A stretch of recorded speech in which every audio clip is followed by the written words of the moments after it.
You have to be very clear on what you're going to say in that first phone call. You know, if you're just constantly winging it, people can tell. And it's important that when you go into the call, you know how you're going to try to break the ice and get them to open up and trust and talk to you. Yeah. Oftentimes, the way that my team and I usually coach is that we just try to make sure that they understand our intention. Mm-hmm. Just being really transparent and clear about your intentions and reassuring people that your intentions are good. I think that gets things started off on the right foot with the customer experience. Yeah. Welcome to The Move-In, a senior living marketing podcast from Unlock Health, a full-service marketing partner for the aging services industry.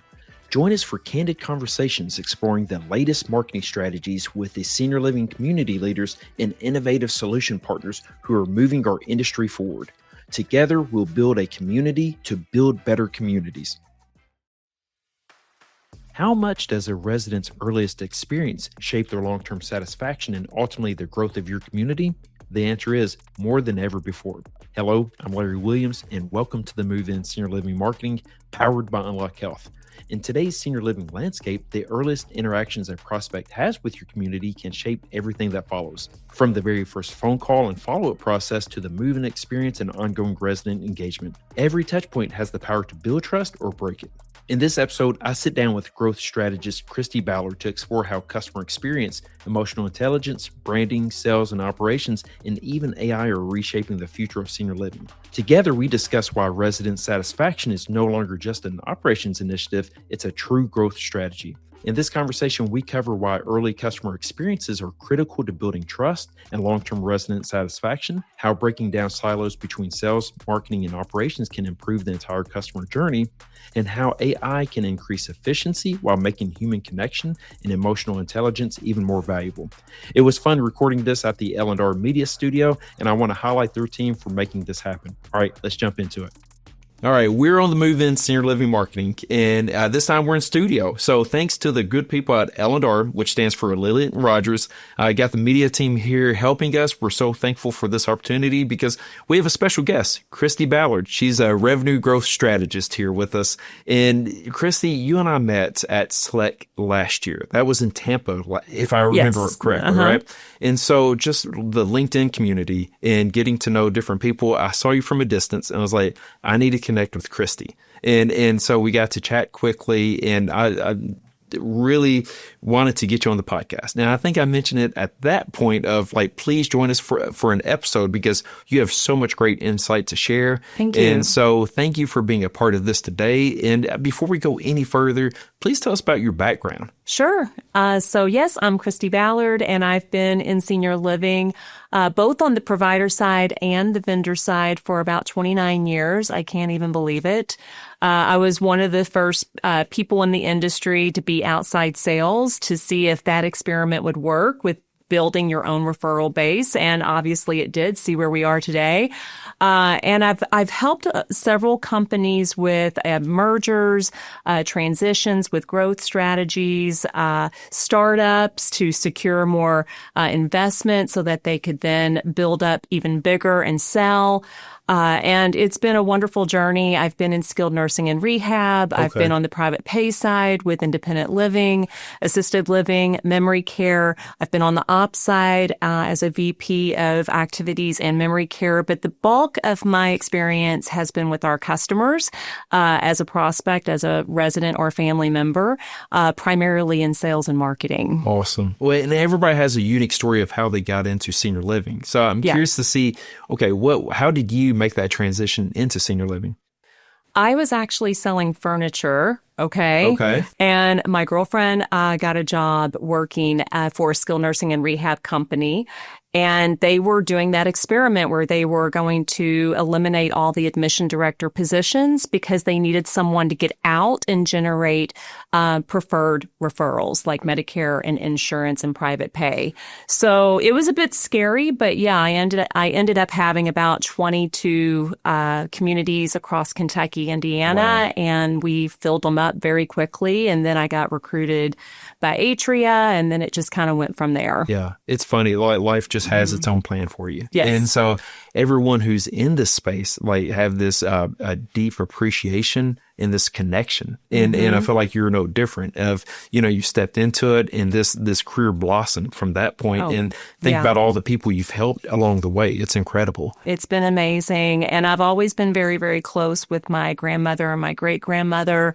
They were very involved in raising me. So I'm not surprised that I ended up having a career in senior living. It makes complete sense to me. Yeah, so many connections, and we reflect on those connections. And really it brings us to why we do what we do and the impact we can make on others and just, some of our residents' families. And I always say that I could never go out and just sell widgets. That's why I leaned into the healthcare or health and wellness behavior out in the senior living market, just because I feel like I'm making a difference. And I feel like you're saying the same thing. Absolutely. I was not very good at selling furniture. So thank goodness my girlfriend got the job.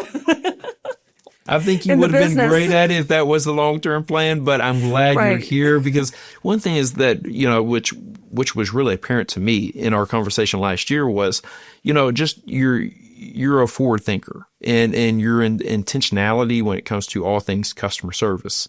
And it seemed like that was something that really energized you. And so when we were planning the Move In podcast series this year, the second series is the one we're in now, which is Trust is the Currency. And that's where I asked you, I was like, would you mind coming and having this conversation? Because I wanted to take it back to that customer experience journey. And how are we approaching that from the broader initiative? And you and I have discussed this in the past, which is that we're seeing more, chief experience officers. And where does all of this, where do we stand currently and how do we improve this process? And you and I have had many conversations about sales, about operations, but how do we pull all of this together just to provide a better experience for the resident, for their families, and everyone, through that process? Right. And really, it's getting to the point where we're not going to have a choice. We're in the middle of an AI revolution, right? Yeah. And everything as we know it is changing. So I do believe that we're getting away from that silo department of having sales as sales. And now we're having to look at it more holistically as a customer experience. Absolutely. And that's the direction AI is driving us. Yeah, for sure. Like it or not, right? Absolutely. So let's start here, a foundational piece, which is, where do you see that senior living is getting it right when it comes to all things customer experience? Well, I would say that where I saw a really great example in my experience was when I worked at Trilogy Health Services. I'm going to give them a shout out. It was the first organization I worked for that had an appointed leader, a chief customer satisfaction officer. Okay. I may not have her title exactly right. Her name's Rhonda Simmons, and she's since retired, but she was amazing. And I was really taken aback when I started working there because I'd never seen a role like that before. And I was very curious, like, what do you do? And it's like spokes to a wheel. She was like the center of the wheel, and everyone had a tie-in to her, and she led a lot of the initiatives and the projects, and she had a lot of power of influence on the direction of the company, and she had the guardrails up, and she had us focused on the right things, and she really led the way, but she allowed for a lot of collaboration, and it was just such a wonderful experience, and it was something that stuck with me. Yeah, I appreciate you saying that she was basically that hub, because we do need to make sure there's that connectivity. Yes. Because as sales, pulls into the operation side, and then we think about where marketing plays into it, and just this larger conversation. And we just need to make sure everybody's connected. If not, the potential resident, the family feels like they're just being handed off the entire time, and that doesn't make a happy resident long term. And we need to make sure we're being intentional about this. So we got the good, right? I got to ask, where are we missing the mark when it comes to that experience in this journey? Well, I think it starts with our thinking, our mindset. Yeah. So oftentimes I'll hear, work smarter, not harder. Yeah. You've heard that before, of course, right? Yes. Okay. So we hear that very often, but then when you look at the lines of communication and how departments work together, it is siloed, whether, you wish to see it or not. It has a very strict, their structure, and you don't typically cross over to a certain point. I think that if you want to take longer to get to your goals, you can continue down that path, right? But if you want to get where you need to be faster, you need to look at blowing those silos up and building out a structure where the departments have a way to, there's a facilitator, there's a leader, again, there's a Rhonda, there's somebody leading it where it's, they're putting an appointment on the calendar. I mean, if it doesn't get on the calendar, it doesn't get done, right? So they're making sure that it's a priority. The bottom line is, there has to be someone in a lead role, in my opinion, and maybe it's the COO, although now I think they're getting a lot more covered up than perhaps in the past with other demands. So I don't see the COO necessarily being the person that has the bandwidth to do that in today's world, unless it's a very small company. But I think that we need to begin with our thinking and how we look at the org structure and how what needs to change to facilitate and achieve an optimal customer experience, because the way it's structured today and the way it's been structured over all these past decades is no longer going to work. For sure. Especially, like you said, in the age of AI, we're going to have to really step up our game. Yes. And we're going to get to this here soon, but something you and I were speaking about earlier is really leveraging AI so we can be more human. And if that's the case, we really need to act the part and really show up our best selves. Yeah. So I reflect on really, the journey itself. And I mentioned on the CRM platform, maybe it's just because it's really at the beginning stage, right? And as we, being a marketing agency, we're driving leads. We want to make sure all that information is pulled into, the right platforms for awareness. But where does this journey really start? Yeah, it begins before they even know who we are. Yeah, for sure. And that's why I really get excited when I see some organizations promoting on LinkedIn and different platforms, social media, what they're doing to attract not only their target market, but to get the word out about their branding. So it seems like oftentimes branding campaigns are really not in place full force unless you are rebranding. Yeah. But right now, I think is a great time for everybody to take a look at their branding, not just in the scope of whether it needs a refresh or not, but really how are you going about demonstrating to others the lifestyle that they can live in your community. For sure. I always go back to this panel I was on with U.S. News and World Report, and they did a survey and asked a bunch of people that were shopping around, so to speak, with different communities, what was the deciding factor for you? What helped you make the choice of where you ultimately chose to move?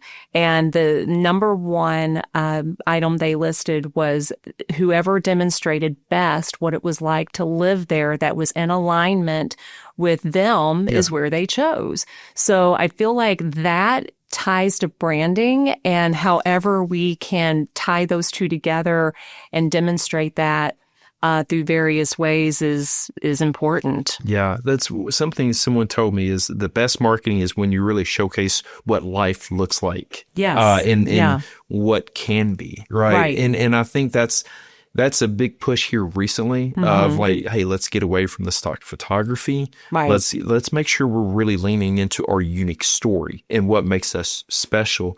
Far too often we go back to those features and benefits, the service and amenities. Right. But ultimately, we really need to show what daily life looks like and be proud of that. And I agree with you. I think we just start there and really make sure we're in alignment with, the services we offer and what, our potential residents really need. Right. Yeah. I mean, because when the time comes that they are ready to take action, even if the action is just going online and looking, doing a Google search, is your name going to come up? Yeah. Is it going to come to mind? Right? Yeah. So we need to be planting the seeds, and we need to figure out how to plant them. Yeah. And one area I think we need to continue to focus on is, yes, we need to make sure our SEO is optimized so people can find us. We need to make sure that, we're competing when it comes to the Google paid ads, but also make sure to focus on the reputation management side. Right. Because everyone's going, once they start, comparing they're going to go look at reviews Oh, and make sure absolutely. that is up to date. So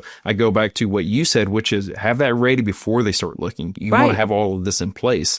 Are there any other areas that we tend to miss in that first, say 30 to 90 days when groups are, reviewing us and shopping for senior living options? I would say, so like the first 30 to 60, 90 days from date of inquiry when we first get a prospect, we'll follow up. I mean, need I say more? I mean, follow up is absolutely the priority. Now, I realize speed to lead is a huge factor that all of us have heard a lot throughout our careers in senior living, and I absolutely agree that it's important. But I personally believe that the overall follow-up is even more important because what I see happening is people quickly grabbing the lead, calling it, email, text, maybe sending a video, which is a nice touch. But then it falls off. Like after about 3, 4, 5 days, if you were to do what we call a deep dive, go into the CRM and just randomly pull some leads and look at the frequency of the follow-up and the quality of it. Sure. Unfortunately, we're in a situation where you have limited resources. In this case, it may be just one sales director at a community. You have a database that has, 300, 500, 700, maybe even 1,000 leads sitting in it that are all a different status, different stage. And then you've got new leads coming in, whether it's few or whether it's many, it doesn't matter. It has a snowball effect and there's only one person to keep up with it. So we absolutely need to be rethinking how we're doing our follow-up. And I spoke with Further at Smash some time back about the AI centralization automation component. And I think it makes sense. You have to be using those three things in some capacity to help the salesperson because their time is limited, especially since a lot of their interaction is face-to-face and not just over the phone or email or video or text. So there needs to be a complement of services and support in the follow-up.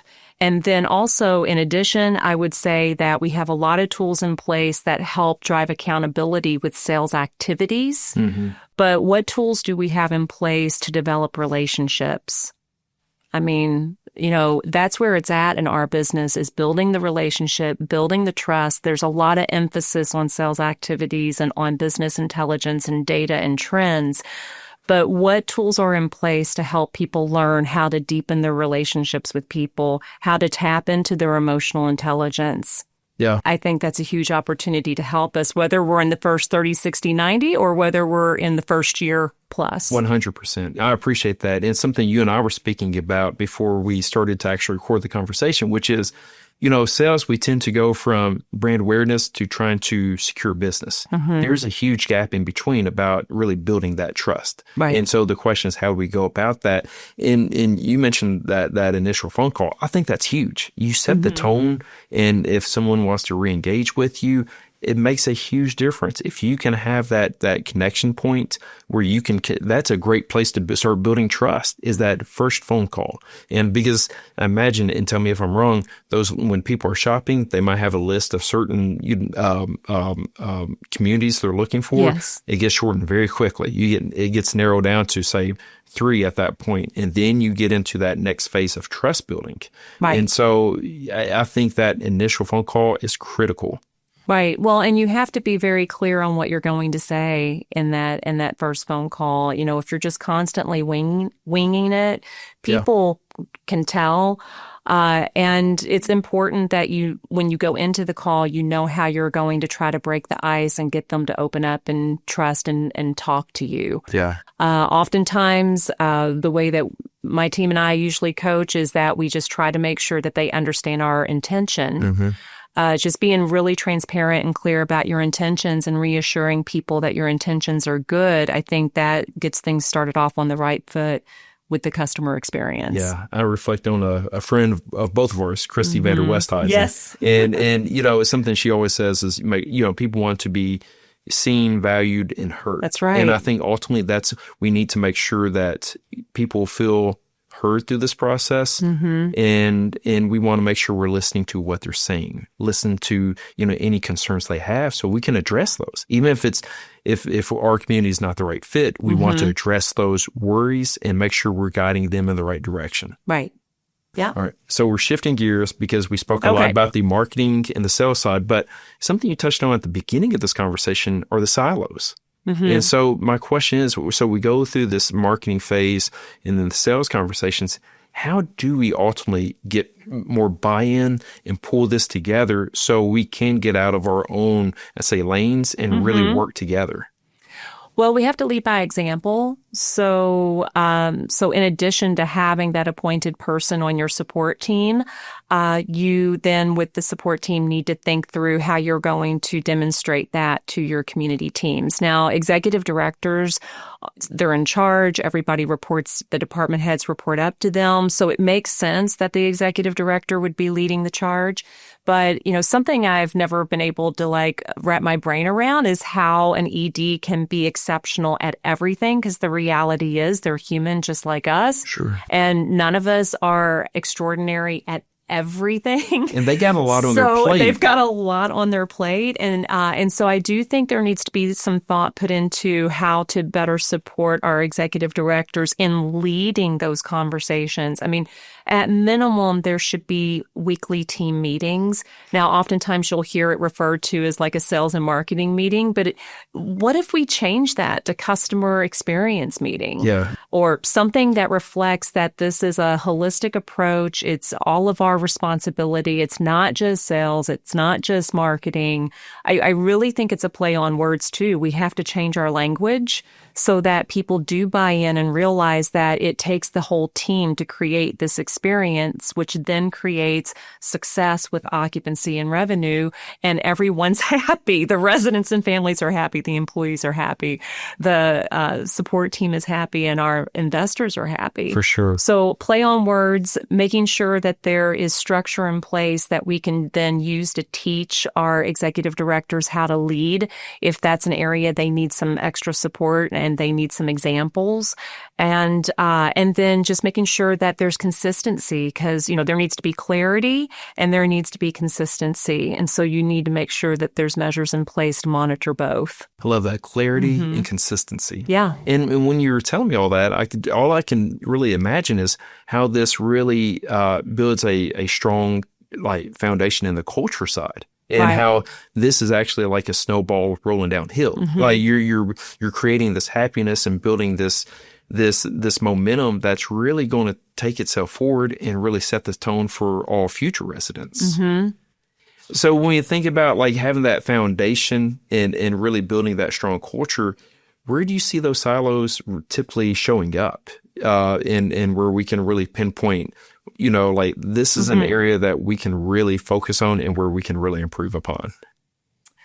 Oh my goodness. Well, I mean, it's probably going to show up more in areas that have the most attention, right? Yeah. So when I think about communities that have opportunities with occupancy and growing revenue, some of the very first areas that you're going to look at are going to be the rent readies and the first impressions. And so, off the top of my head, I would say that, those are going to be areas that could possibly create a rub, perhaps, depending on what all is going on. I mean, if you have a situation where there's multiple priorities and there's only limited resources to address those priorities, then it could create some additional stress. I think just being able to make sure that everybody's on the same page about what that looks like, and then place in a priority status on what's number one, what's number two, what's number three, and agreeing that, we're all in it for the same reason. We're all here, to be part of the solution, right? Not part of the problem, but part of the solution. So I just think if you're having honest dialogue like that and everybody's in agreement that, we're not pointing fingers, it's nobody's quote fault.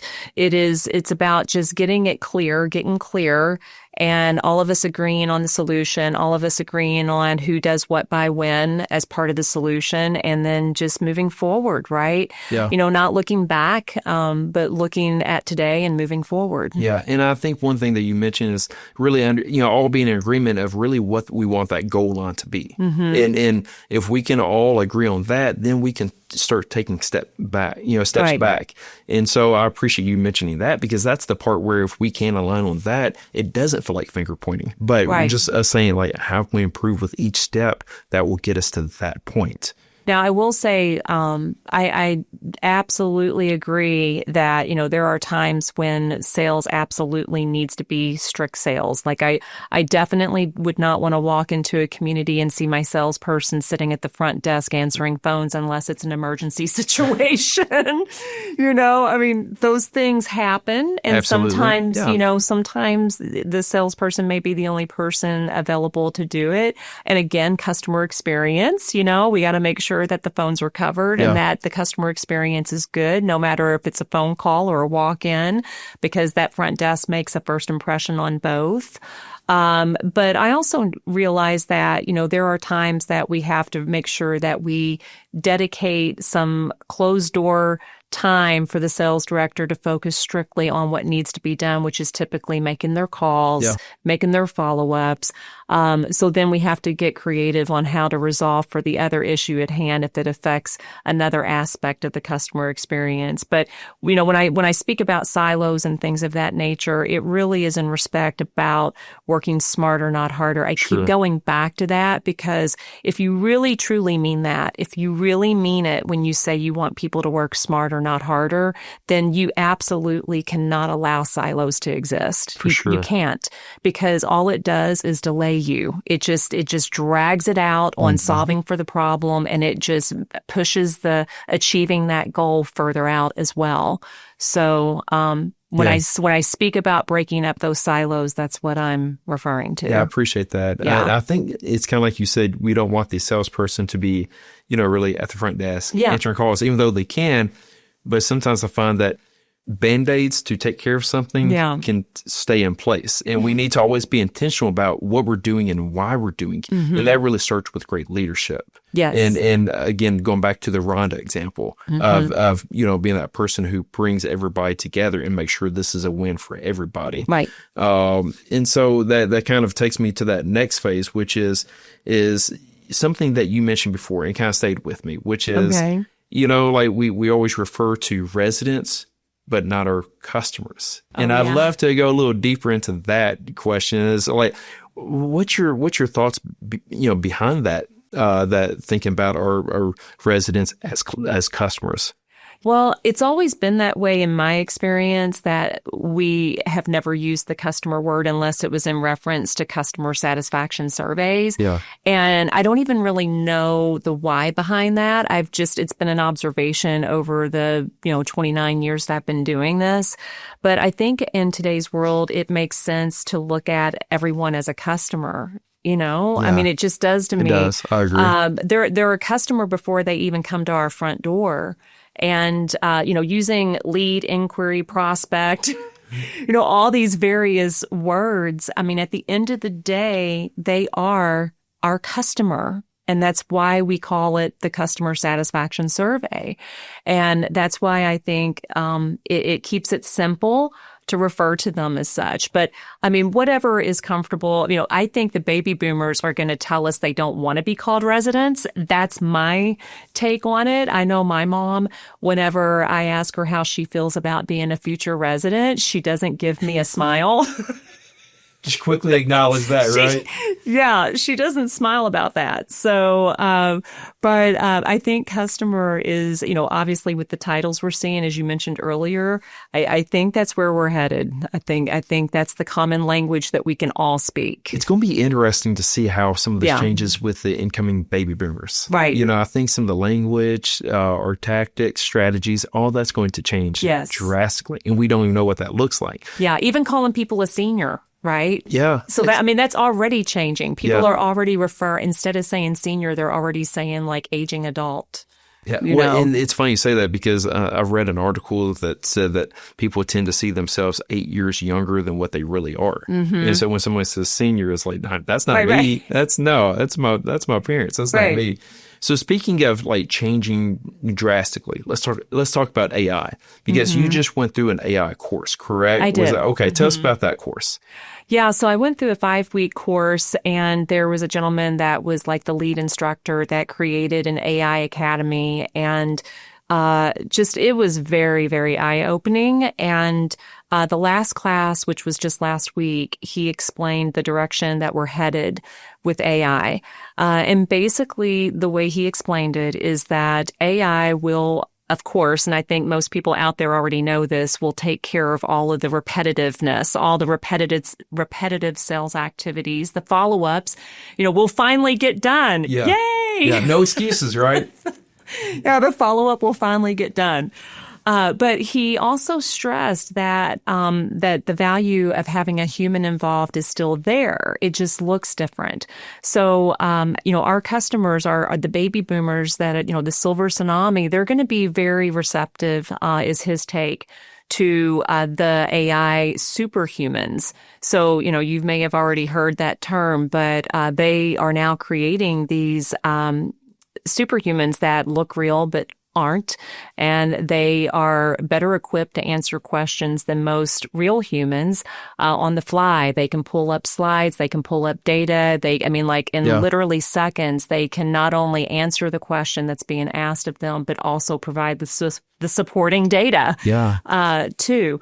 And then where the humans come into the picture is when it's time to close. So once the lead, or I should say customer, is warmed up and receptive to making a move, in our case in senior living, then that's when they want to lay their eyes on a human being. They want to make sure they're not just dealing with AI, and they will then move forward or at least get closer to moving forward. And what I really appreciate that he shared with us, and it resonated with me, is that he said AI is actually going to place more value on being human than anything else has before. I agree. So, the value of emotional intelligence is huge. And it's something that, just like we leaned into data and learning everything we needed to about data, now we need to lean into not just learning about AI, but we need to learn everything we possibly can about emotional intelligence. Yeah. The emphasis is on EQ just as much as it is AI. I agree. I think the future is human.